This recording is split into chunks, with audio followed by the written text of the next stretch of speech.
Hammaga salom. O'zbekiston Dilis kanaliga xush kelibsizlar. Bugungi videoda biz Dilis Dream Draft'da chempion bo'lishga harakat qilamiz. Hozir biz final o'yini o'tkazamiz. Sizlar bilan birgalikda qani chempion bo'la olamizmi, yo'qmi? Hop, asosiy tarkibni to'g'rilab olamiz. Albatta sizlar nechta marta Dilis Dream Draft o'ynadinglar? Necha marta g'olib bo'ldinglar? Mag'lub bo'lganlar bo'lsa ham kommentarga yozib qo'yinglar. Hop, bizning raqibimiz juda ham kuchli bo'lmagan Aston Villa. Bundan oldingi raqiblar ancha kuchliroq edi. Manchester City, Arsenal. Finalda esa kuchsizroq jamoa. Hop, mana shu tarkibda chempion bo'lishga harakat qilamiz. Albatta, mag'lub bo'lganlar bo'lsa ham kommentarga yozib qo'yinglar. Nima sababdanligini ham albatta javob berishga harakat qilaman. Hop, biz bu o'yinda kamida 5 ta gol uramiz degan umiddaman. Hop, ketdi endi birinchi gol tomon. Juda ham oddiy va ajoyib gol. Lautaro Martinez. Hop, video boshida aytib qo'yaman, like, obuna, podpiska, jalba dislike esdan chiqmasin. Bilman, albatta like bosmaysizlar. Chunki like bossanglar videoyim topga chiqib ketib qoladi. Million prosmotr. Uzoqdan zarba. Ammo darvozabon o'z mahoratini ko'rsatdi. Sizlarning tarkibingizga eng kuchli o'yinchi kim tushdi va reytingi nechi bo'ldi? Menda Alize tushdi. 92 reytingda. Eng kuchlisi hozircha shu.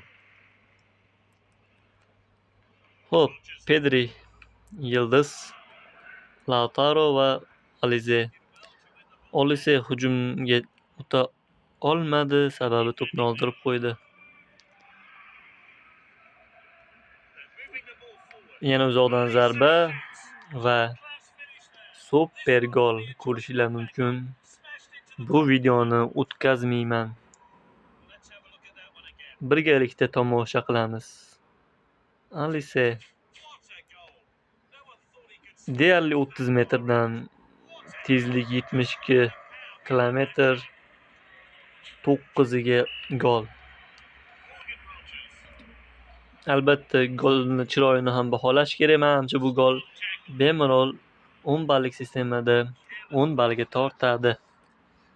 Menimcha sizlar ham fikrimga qo'shilasizlar. Albatta bizni ofitsialniy duoyimiz bor. Duoyimizni aytib o'tishimiz kerak. Kim shu videoga like bosib, obuna bosgan bo'lsa, akkaunti chotki bo'lib, Dilisdagi old akkauntlardan bo'lsin. Kim agar like bosmasdan tomosha qilib turgan bo'lsa, Dilis akkaunti ban olib, open agent qilganda o'zi xohlagan o'yinchilar umuman tushmasin, akkaunti musor bo'lsin. Mana bu duomiz ham yakunlab oldik.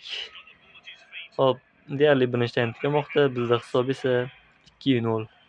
3-0 ga harakat qilib ko'ramiz. Qoyil darvozabon yaxshi zarbalarni ham qaytaryapti. Sababi bu Martinez. Oddiy darvozabon emas.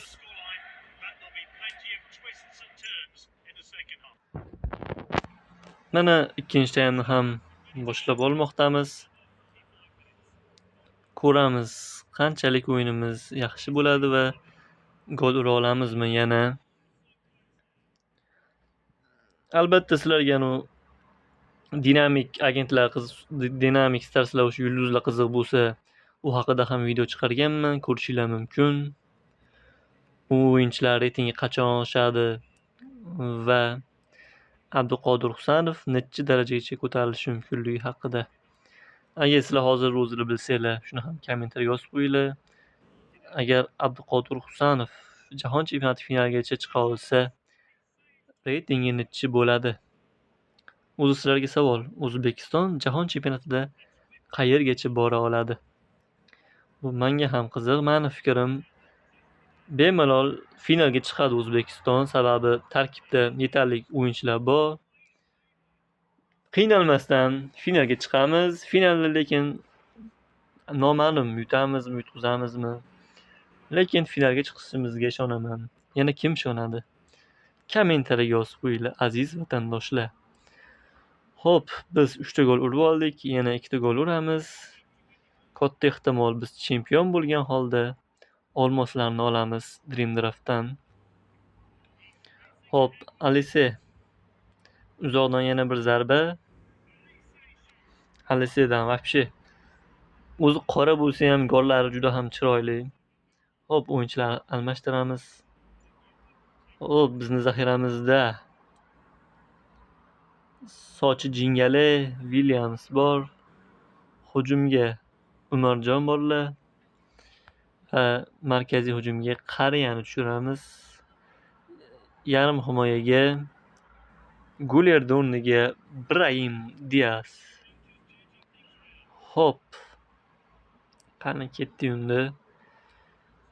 Eldor Shomurodovda dinamik stars kartasi bo'lganda yaxshi bo'larmidi yoki yo'qmi? Mani fikrimcha qo'shish kerak edi. Hech bo'lmasa O'zbekistonda 2 ta o'yin chiqib qo'yganda ham juda ham zo'r bo'lardi. Va Lewandowskidan har doimgidek gol emas.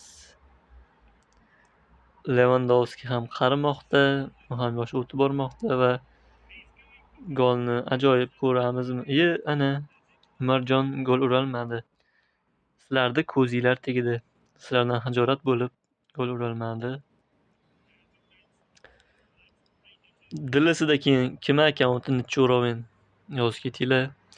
50-45 va videoni boshlatganimizdek mana va'da qilingan 5-gol ham urildi. Xo'p, biz deyarli chempionmiz. Chempion bo'lish unchalik qiyin ham bo'lmadi. Bundan oldingi raqiblarimiz kuchliroqdi. Xo'p. Kim men bilan agar birga o'ynamoqchi bo'lsa, kommentariyaga yozsin yoki Telegram kanalimga o'tsin. Birga o'ynashimiz mumkin. Obunachilar bilan ham mana chempion bo'lganimiz uchun 50 ta olmos tanga oldik. Va shu bilan bugungi videomiz ham o'z nihoyasiga yetdi. Hammaga rahmat.